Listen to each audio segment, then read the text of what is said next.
สามานานเขาลือว่าสาวหงงานตัดหยิบเสียตัวเสียทีถือเขาหลอกลวงซ้ำสวงในดวงลือดีเขาลือว่าเศรษฐีย่ำยีแล้วนี้จากลาพออายได้ยินก็สาลือไปว่าน้องเจ็บซ้ำในใจเหมือนไฟเผาในอุลาผู้ชายคนใดทำให้น้องเสียน้ำตาไอ้นี้จะขันอาสาขอมาเสร็จน้ำตาหนาต่อแต่นี้คนดีน้องอย่าไว้วัน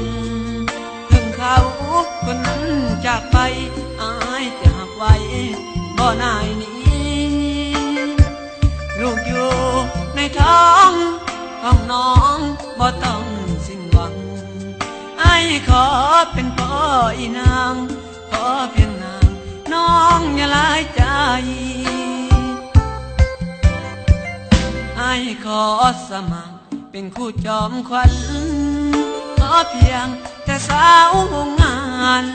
ตัดหยิบน้องอย่าลายใจ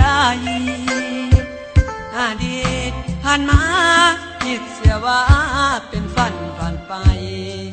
ถึงน้องจะเสียเด่นสายอายจะหักไว้บ่นายนี้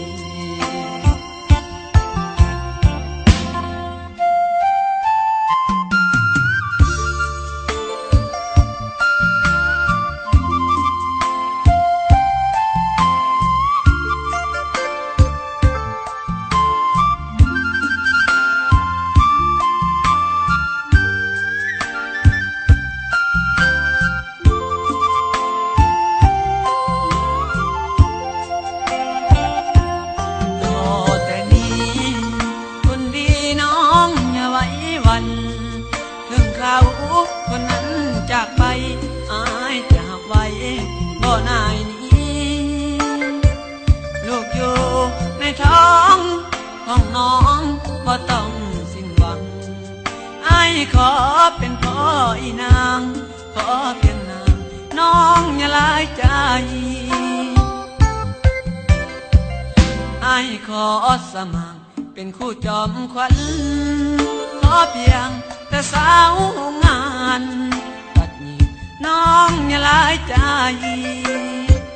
อดีตผ่านมาคิดเสียว่าเป็นฝันผ่านไปถึงน้องจะเสียเด่นสายอายจะหักไว้